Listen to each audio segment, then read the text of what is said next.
You're just saying I was the breadwinner, like making more money. So now he should just go with whatever I say until she go find something she like. Right. No, I hear you. And slide. Like this is really what we talking about. This is hoe, man. Mm-hmm. This is like the mentality of someone who's a hoe. Because she's saying if you got the bigger bag, then I'll listen. Right. I'll stay home. But if their bag ain't right, I'm out.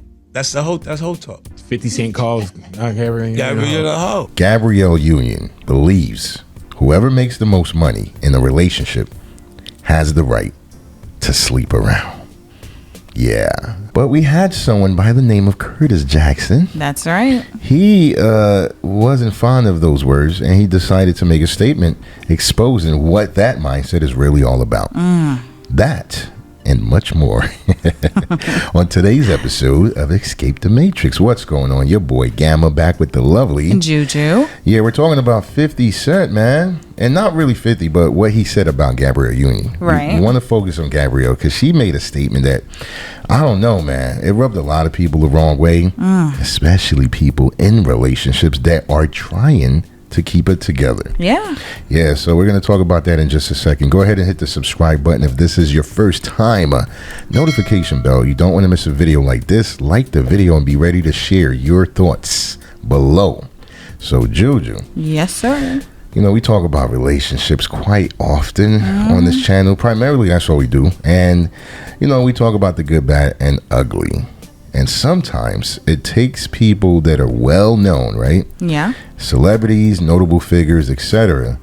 And it takes them to either say or do something so ridiculous that everyone else paying attention says, oh, I hope I'm not behaving like this in my relationship. Hope I'm not tolerating this, thinking this, feeling this, etc. Right. So what exactly occurred? Let's first, dive into that. What did Gabrielle Union express that caused 50 to have a fit? Yeah, well, basically, she put it out there that the reason she cheated on her first husband is because she was making more bread. Wow. She was making more moolah. She was making more money, so therefore, she kind of felt entitled. She had the right to cheat. Yeah. First of all, leave a comment below. Let us know right off the rip. What do y'all think about that? And I don't want you to focus on who it's coming from. Some people may feel like, why y'all hating? What if so-and-so said this? No, we're talking about just the statement. Yep, the mentality. Yes, right. Do you guys feel that there's any merit in what she said? Because she was the breadwinner, she had the right to do what she wanted.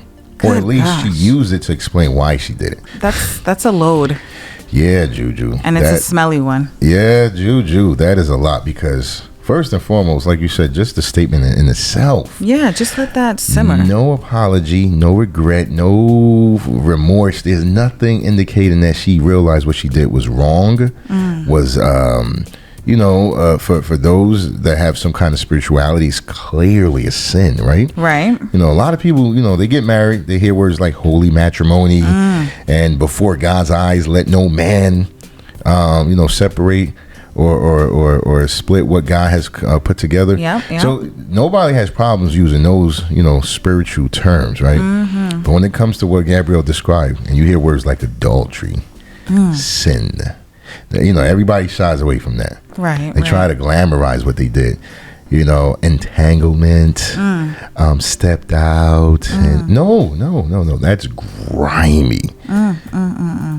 It's so much that we can talk about. But again, we want to know what your thoughts are initially. Leave your comments below if you think that she was just talking out her behind, or you feel like, I don't know, you agree with her. Like, how dare a man I would love make... to know. And keep in mind, by the way before she even met Dwayne Wade, which is her current husband, she was doing her own thing, within acting. And so, in other words, she wasn't even like a normal 9-to-5er. No, she was always in a position, even if she was nowhere near the top A-list celebrities. Right. My point is, this woman was probably making well over $200,000-300,000 a year.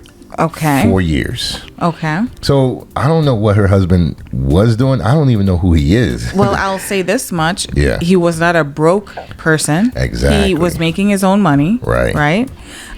It wasn't like he was, like a someone who was just, I don't know, like what do you call it? He wasn't a couch potato. Yeah, no. Lazy dude, right? Right. So it just speaks. So, hold on. What? Let me ask you directly. Just for a second. What are your thoughts? Because, we want people to let us know what they think about this. Yeah. But before we even go further, Juju, let's talk about what 50 Cent had to say. Oh, yes, that's right. Hopefully Dwayne is not listening. Yeah. I don't even think 50 cares at this point. It's kind of like, look, I'm just speaking my opinion on what's been presented to me. Exactly. But, and we're going to try to make it a little rated G. We may just show his words or his expressions on the screen. But pretty much, can you break down what he thought about what Gabrielle said? First, let me say, I just love how 50 is so...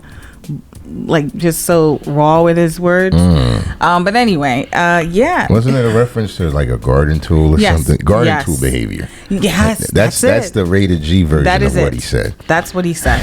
He said that is a garden tool. It's a garden tool, sugar honey iced tea. Yeah. And when you put it that way, he wasn't trying to be nice about it or anything. Yeah. And real talk. See, one thing we like to talk about, at ETM podcast is you can condemn the behavior without condemning the person.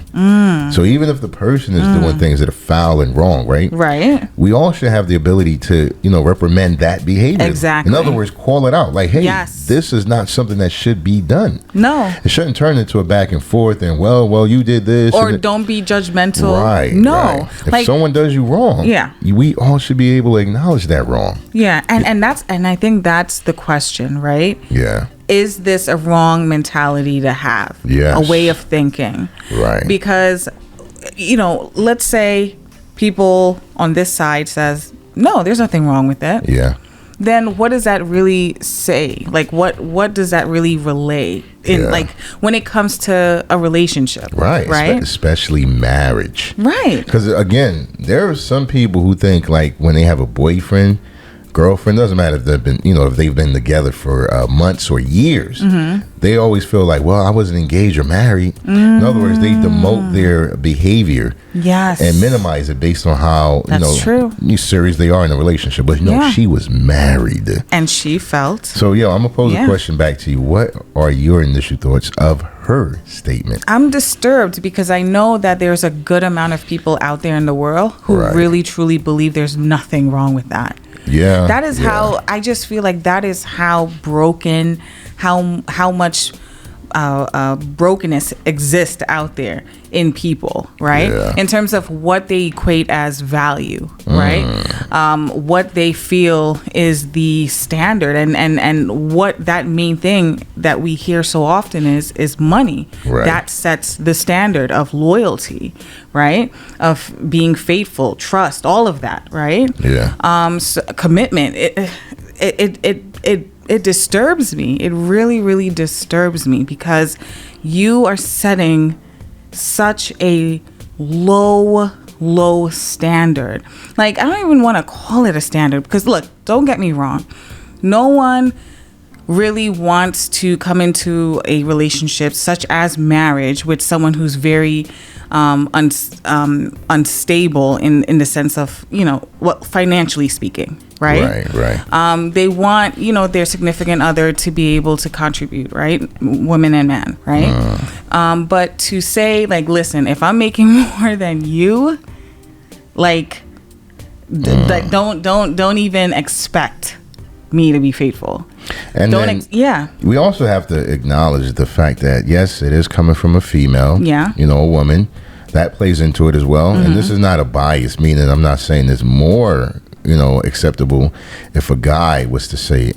It's just the fact that it's coming from a woman, and that sets a horrible tone even for men in many ways, because there's already a challenge where men who are highly qualified in terms of being eligible to date and marry, there's already an issue with those men finding it hard to not be arrogant or to feel like they have the authority to do what they want with many women. Because that does exist. Because there's such a light shown on high value men today. Right. Anyone who even remotely comes close to 100K or more, they already feel like, yo, I'm in that category now. And that's, now that I'm in that category, I'm about to do me. And when they hear a woman like Gabrielle make that expression, it almost fortifies that in their mind. Does. Like, you see, even a woman is saying that she would cheat if she made more. So what you expect me to do?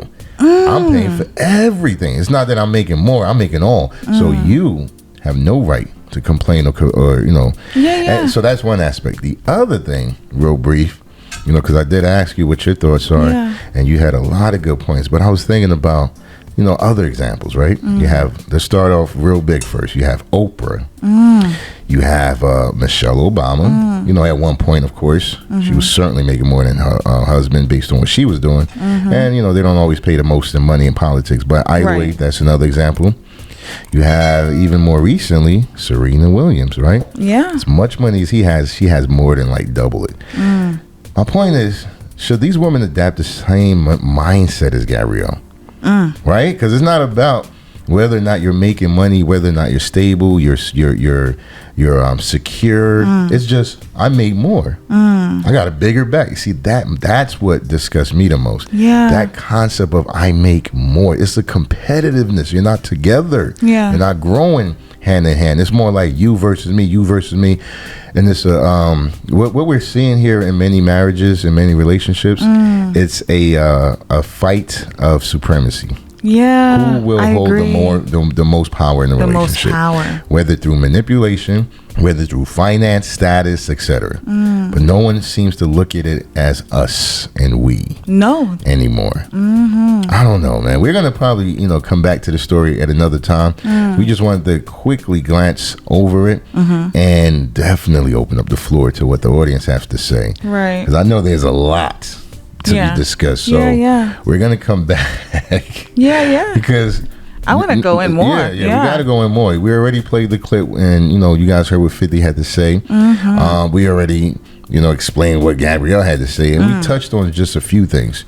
We look forward to seeing and hearing your comments, or reading your comments rather. But also, we're going to cover it more because there's so many layers. To how insane this is. Right. But because these are notable figures, they have huge impact on society. Hundreds and thousands of people who may have not thought like this may feel justified. Let's just say a lot of modern women are saluting. Right. And even women that aren't modern. That's my biggest fear. Women that are on the fence. The influence, yes. That are in between. They you know, they look at their pay stub now. They're like, man, I make $20,000 a month. This bum only makes $5,000. You know what I mean? It can get ugly.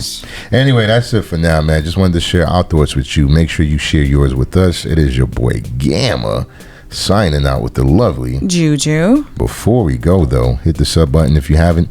Notification bell. You won't miss a video like this. Like, share, subscribe, and comment. Subscribe twice if you did already.